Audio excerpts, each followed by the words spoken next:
Kita punya persamaan seperti ini sekarang. X kuadrat ditambah Y kuadrat dikurang 2X ditambah 4Y sama dengan 4. Nah, ini bentuknya bakalan seperti apa? Kita bisa lihat di sini X kuadrat tambah Y kuadrat. Ini kemungkinan besar adalah elips kan ya. Tapi ada petunjuk lain. Ini koefisien yang di depan X dan yang di depan X kuadrat dan koefisien di depan Y kuadrat itu sama-sama 1. Jadi itu petunjuk kalau sebenarnya persamaan ini adalah persamaan lingkaran. Kita coba buktikan ya. Kita kelompokkan X-nya, yang X-nya aja. Saya mau pakai warna hijau buat X. Ini X kuadrat dikurang 2X. Ini bakalan ditambah sesuatu nantinya kan, biar melengkapi kuadrat. Kemudian untuk Y-nya, Y kuadrat ditambah 4Y ditambah sesuatu sama dengan 4. Sekarang untuk melengkapi kuadrat ini gimana? Kita dari negatif 2 ini kita bagi 2, jadi negatif 1 kuadrat 1. Kalau masukin di sini 1 berarti 1 kali koefisien sini 1 ya, berarti ditambah 1 di sisi sebelah kiri. Kalau sisi sebelah kiri tambah 1, sisi sebelah kanan juga harus ditambah 1 gitu. Setelah itu untuk yang Y-nya, untuk melengkapi kuadrat gimana? Plus 4 dibagi 2, 2. 2 kuadrat, 4.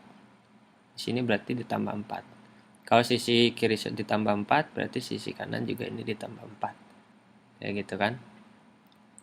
Kemudian kita kuadratkan yang ini. Ini kalau dalam bentuk kuadrat gimana? Ini kan X dikurang 1 kuadrat, gitu kan?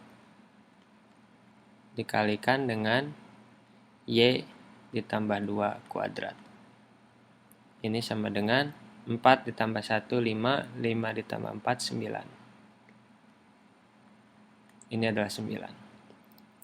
Nah, ini bisa kelihatan sekarang di sini. Kalau bentuk umum dari lingkaran itu apa? Atau lingkaran lingkaran yang memiliki pusat di 0,0 itu X kuadrat tambah Y kuadrat sama dengan 9 kan? Dimana 9 ini sebenarnya atau bentuknya itu sebenarnya ini kan bentuk umumnya R kuadrat gitu ya. R itu jari-jari, berarti R kuadrat itu sini 9. Kalau R kuadratnya 9 berarti R-nya sama dengan 3. Jari-jarinya 3. Tapi kalau di sini karena ada X minus 1 dan Y plus 2 di sini, berarti itu tandanya pusatnya itu bukan di 0,0, tapi pusatnya di titik X-nya. Yang membuat 0 ini tuh apa? 1 kan? Koma yang membuat 0 ini apa? Negatif 2. Jadi pusatnya di 1, negatif 2. Nah, seperti itu. Selesai. Sekarang kita tinggal menggambarkannya. Kita tahu kalau ini adalah lingkaran. Ini tuh adalah lingkaran. Persamaan lingkaran. Kita gambarkan sumbu Y-nya, kemudian sumbu X-nya. Kemudian pusatnya itu di 1, negatif 2. 1, ini 1, negatif 2 ke bawah, 1, 2. Di pusatnya di sini. Kemudian dia punya kayak jari-jari 3. Jadi kalau ini kita gambar kemana aja, ini bisa dari pusatnya 1, 2, 3 mungkin di sini. Nah, sebagai acuan gitu ya. Kemudian kita gambar lingkarannya, mungkin akan seperti ini dengan pusatnya di ya gini kali ya. Enggak kayak lingkaran itu. Atau kita bisa gambar lagi ya, bantuan ini ke kanan 3 kali, 1, 2, 3.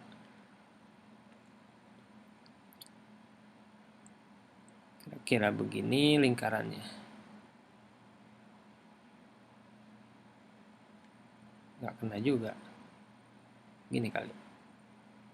Ya, kira-kira kayak gitu. Oke. Nah, bawahin dikit. Nah, ini jari-jarinya itu, ini ke sini tuh 3. Ini ke sini 3. Semuanya 3 ya. Kenapa tadi saya bilang ini adalah elips? Soalnya kalau misalkan dari persamaan ini kita bagi dengan 9, ini kan bakalan menjadi bentuknya kayak gini. X kurang 1 kuadrat per 9 ditambah, ini harusnya ditambah ya, saya salah, sorry. Ini tambah, ini tambah.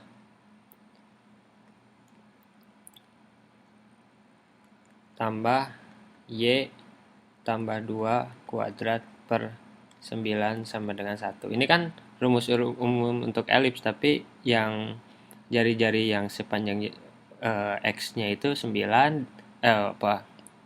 gitu ya. Di sini juga 3 karena ini kan R kuadrat. Jadi sama-sama gitu. Yang ke atas jari-jari vertikalnya 3, jari-jari horizontalnya 3. Jadi semuanya 3. Ini sebenarnya adalah lingkaran. Sekarang kita coba lagi persamaan yang lain.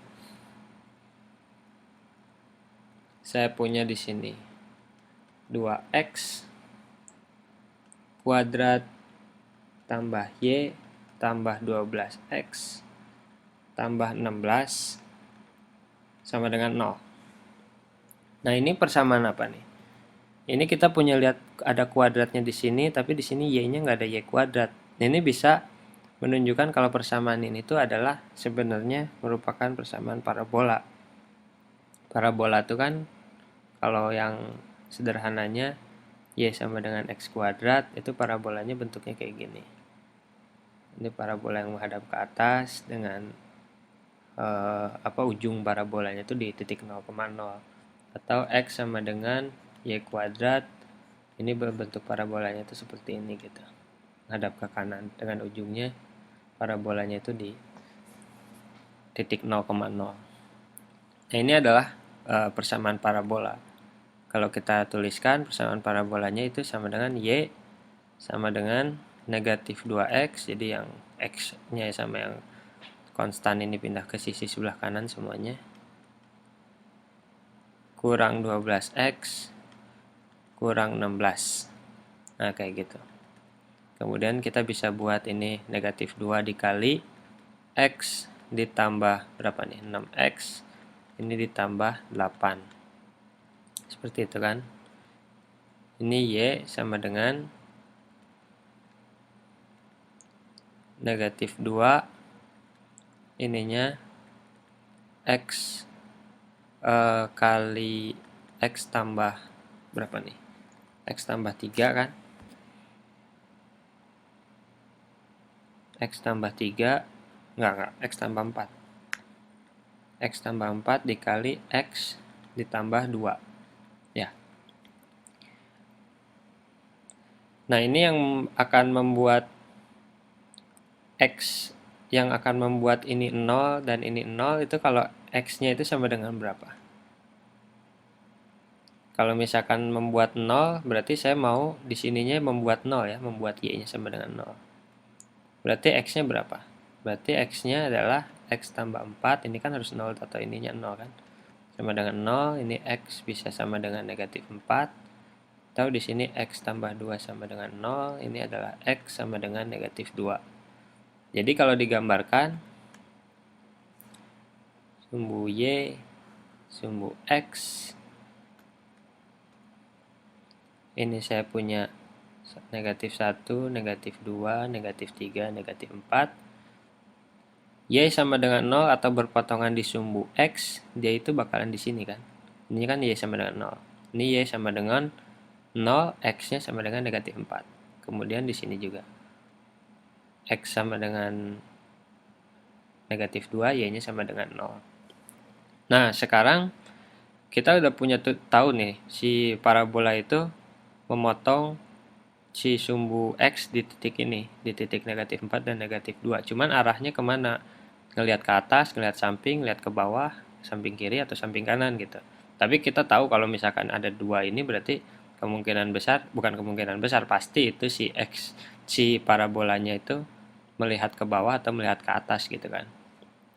Karena berpotongan di sumbu X. Cuman yang mana nih? Caranya kayak gimana?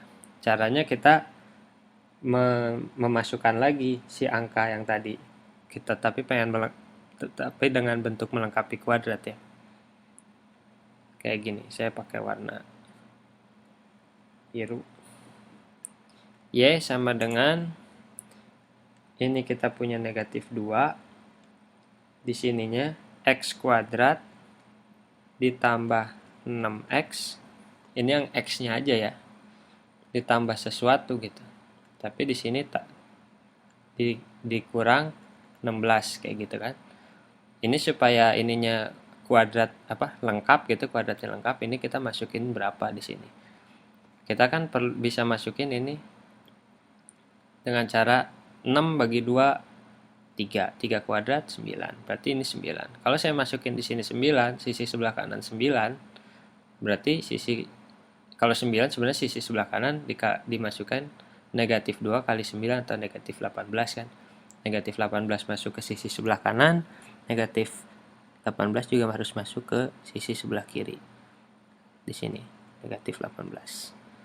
Seperti itu. Saya tarik dulu ke bawah ini. Nah, di sini yang negatif 16-nya bisa pindah ke sisi sebelah kiri ya. Jadi ini Y dikurang 2 ya.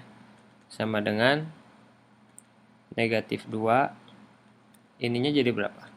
X tambah 3 kuadrat gitu kan. X tambah 3 kuadrat. Nah, ini kita bisa lihat di sini. Ini sebenarnya menunjukkan bukan pusatnya ya, tapi kalau misalkan ini dibuat 0, ini dibuat 0, nanti kita mengetahui si ujung si parabolanya itu di sebelah mana gitu. Si ujungnya itu adalah di titik X-nya ini yang membuat 0 ini apa? Negatif 3 kan. Koma Y-nya ini berapa? Yang membuat 0 ini. Y-nya ini harus 2 kan? Koma 2. Berarti si parabola ini, si titik tempat dia berbaliknya itu di posisi negatif 3,2.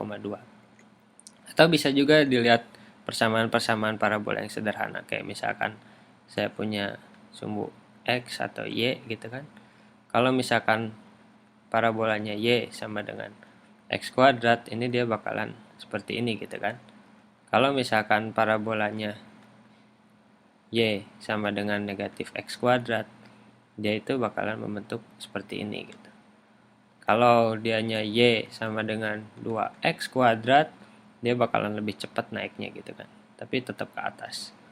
Dan kalau saya punya Y sama dengan negatif 2X kuadrat, dia bakalan parabolanya lihat ke bawah tapi lebih cepat daripada yang kuning. Nah, bentuk si yang ini nih, Y sama dengan negatif 2X kuadrat kan hampir mirip sama yang ini kan. Berarti kita tahu kalau sebenarnya si parabolanya itu menghadap ke bawah, cuman titiknya di mana? Kalau ini kan titiknya 0,0 deh pas ngebaliknya. Tapi kalau di sini negatif 3,2. Negatif 3,2 itu di mana? Tuh 2, 3, ini negatif 3 naik ke atas 2. 1, 2. Berarti dia di sini. Nah, kalau kita gambarkan bakalan seperti ini parabolanya. Nah, itu dia. Nah, ini adalah bentuk dari irisan Cruciate yang keempat, yaitu parabola. Jadi kita udah selesai semua ya. Kita udah belajar elips, kita udah belajar lingkaran, kita udah belajar hiperbola, dan yang terakhir ini sekarang kita udah belajar parabola. Terima kasih. Sampai ketemu di video selanjutnya.